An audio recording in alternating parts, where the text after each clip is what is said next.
Hoy estoy con el imbatible, con un espíritu indomable, con un grande de grandes, un verdadero héroe, Carlitos Páez. Carlitos Páez, todos ustedes lo recuerdan, en 1972 iba en un avión con sus compañeros del equipo de rugby.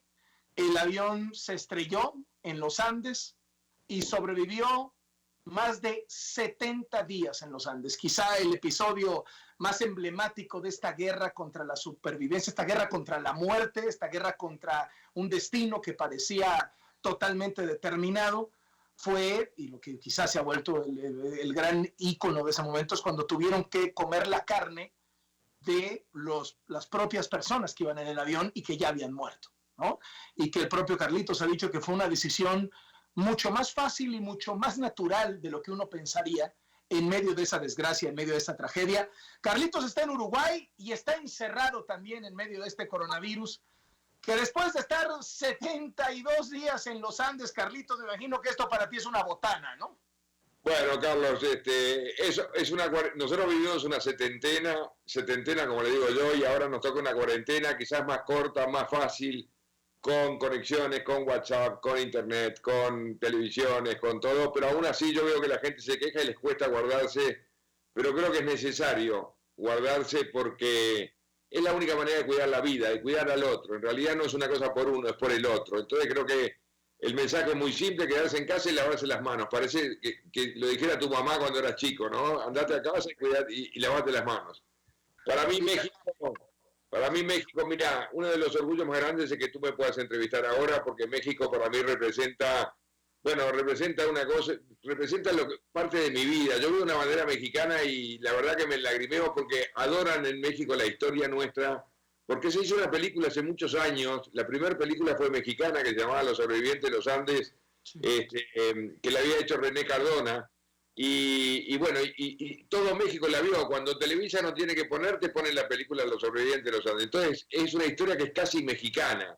Entonces sé lo que quiere la historia, bueno, yo en México la verdad que me siento, la he recorrido la República de arriba abajo, de abajo arriba, todos los costados habidos y por haber, y me emociona increíblemente volver a estar en contacto con México. Te voy a hacer entonces, Carlitos Páez, antes de hablar de la supervivencia, antes de hablar del miedo, antes de hablar de todas estas cosas que muchos estamos recorriendo por primera vez con tanta intensidad a partir del miedo al coronavirus, a partir de la cuarentena, te voy a hacer las 3 preguntas para saber qué tan mexicano eres. 1, ¿tomas tequila?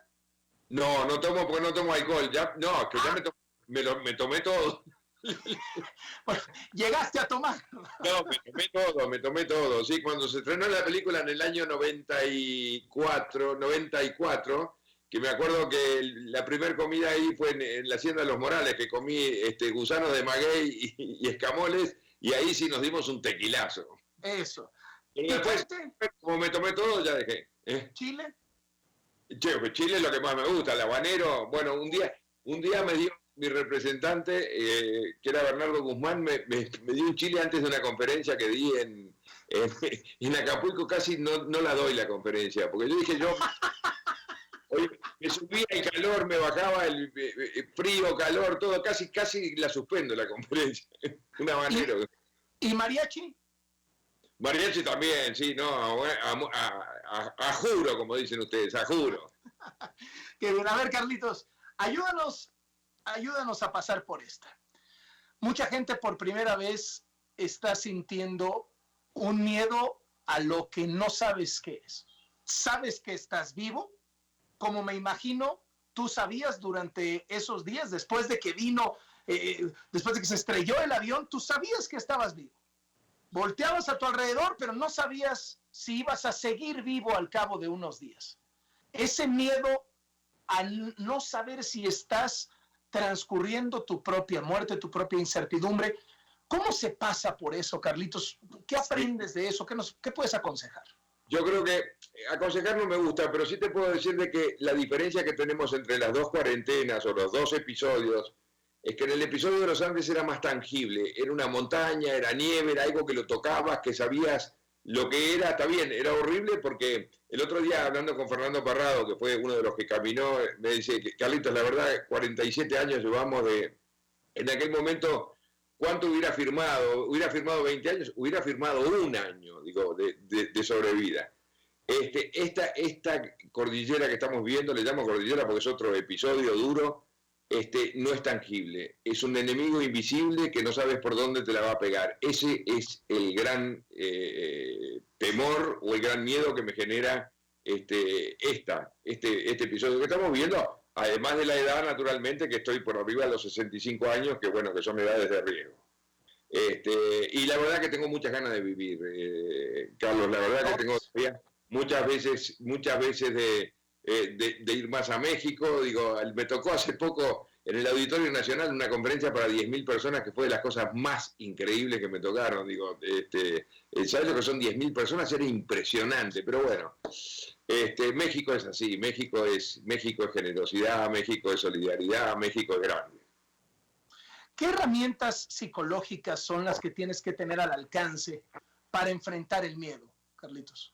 Bueno, mira, yo la herramienta que yo más utilicé en la Cordillera de los Andes fue el humor, aunque te parezca mentira, que creo que es una cosa que fue muy beneficiosa para los otros, no tanto para mí, pero bueno, es mi manera de yo encarar el miedo, es por el lado del humor. Yo era un poco como personaje aquel de La vida es bella, ¿te acuerdas aquel que estaba en el campo de concentración, que con humor y con creatividad salía de las situaciones, le hizo creer al hijo que ni siquiera estaba en un campo de concentración? O sea, claro, yo un poco así, en la cordillera, y creo que fue lo que yo más aporté para todos los demás, porque algunos no funcionan por ese lado y a veces se meten en la introspección, hace que se angustien y todo.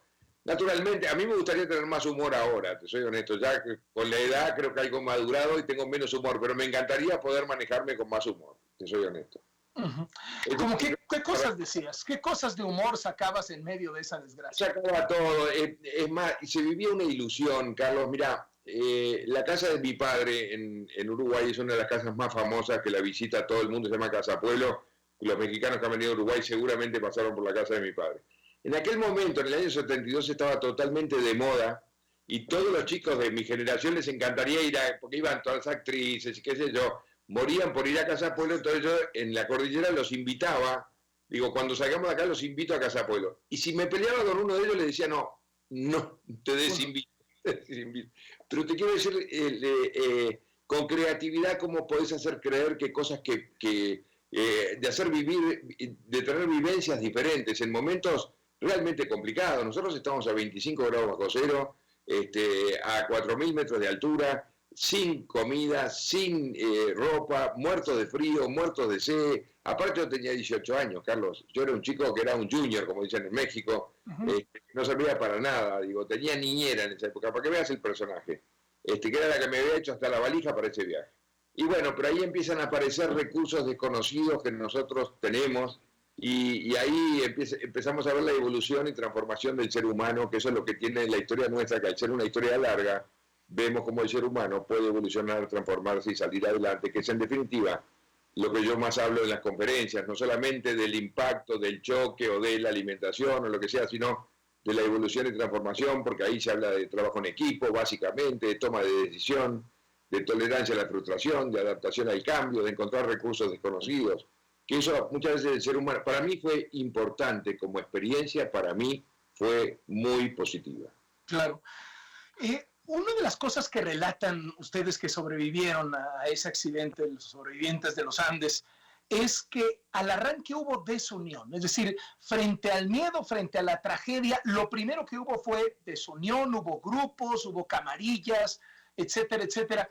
Platícanos de por qué crees que esto sucede y cómo al final es la unión lo que los termina sacando adelante cuando el gobierno los abandona, ¿no? O sea, cuando los dan por muertos, por perdidos y dicen, en aquel famoso día 10, ya no están.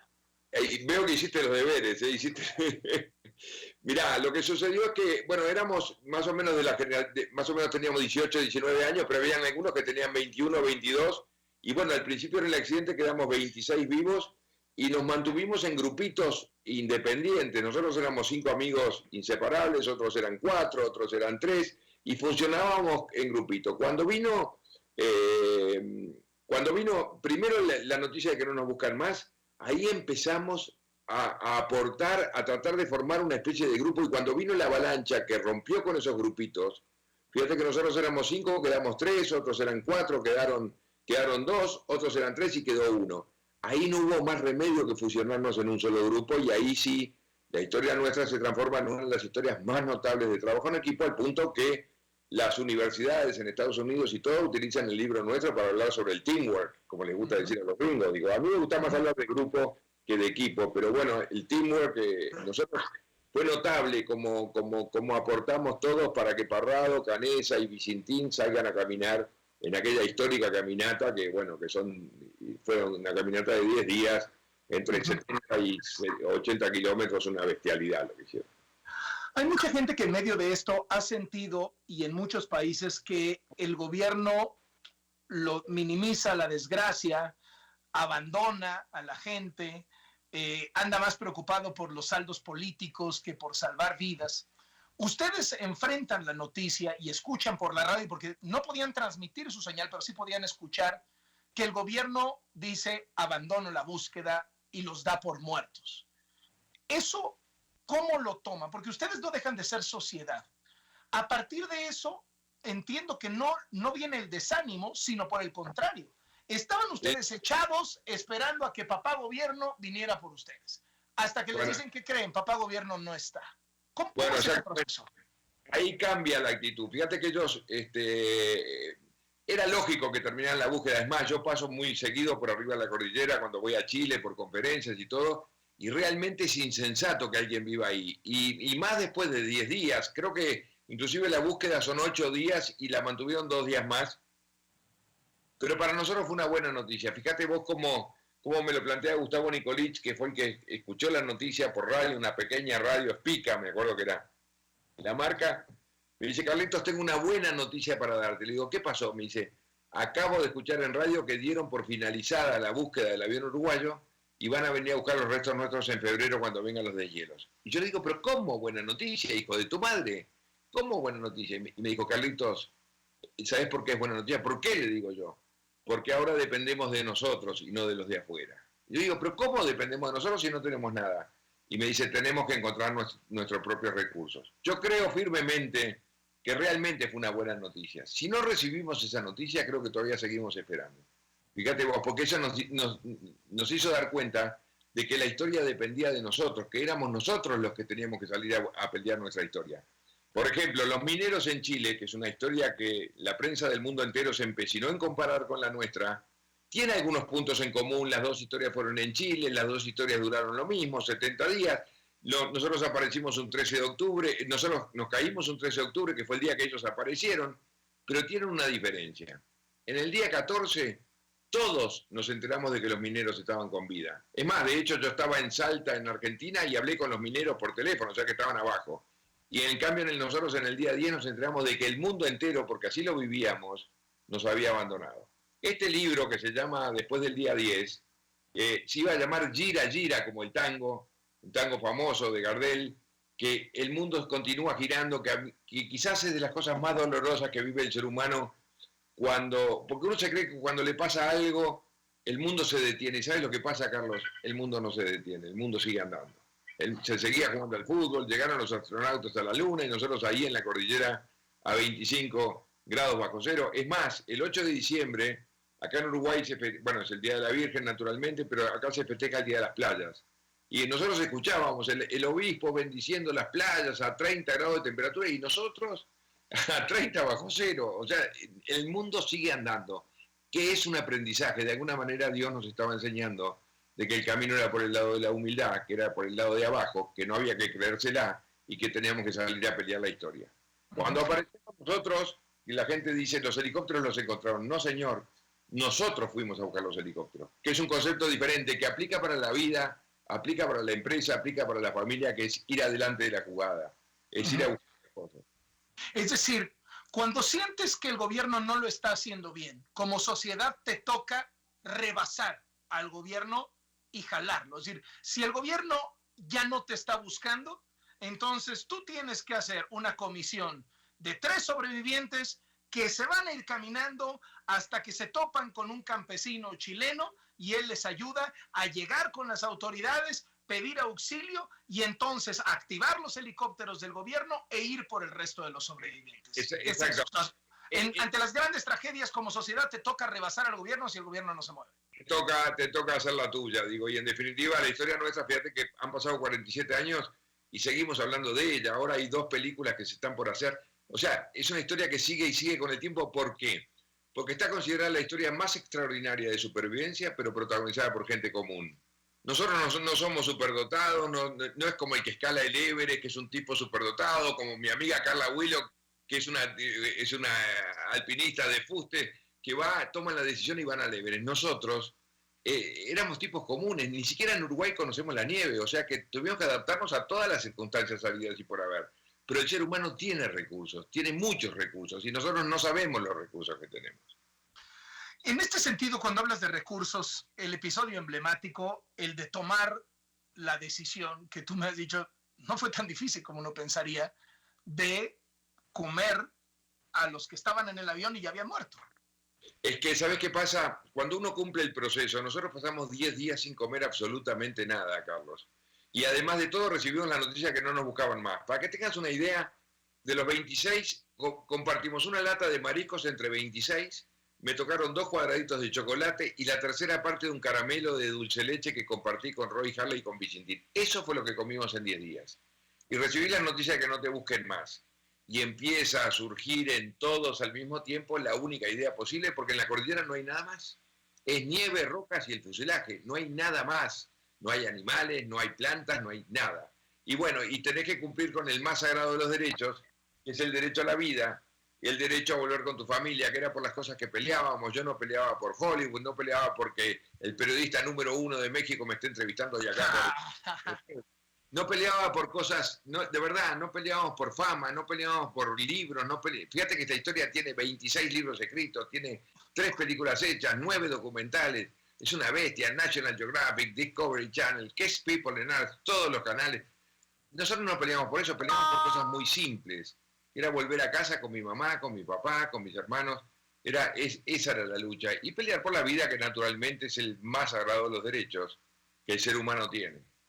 Ahora, por lo que he leído de tu historia, Carlitos, uno se imagina, sobrevivió a los Andes en estas circunstancias después de 70 días, etcétera, etcétera. Ya pasó lo peor. Y no necesariamente. O sea, decir, cuando sientas que ya pasó lo peor y ya vas con tu vida cómoda, hay otros infiernos que te están aguardando y para los que tienes que echar mano de herramientas y salir adelante. No te quepa la menor duda. Lo que pasa es que de los Andes se salió en grupo, y yo creo que acá también de esta historia se sale en grupo, pero separados, como digo yo, unidos pero separados, porque bueno, tenemos que ser separados.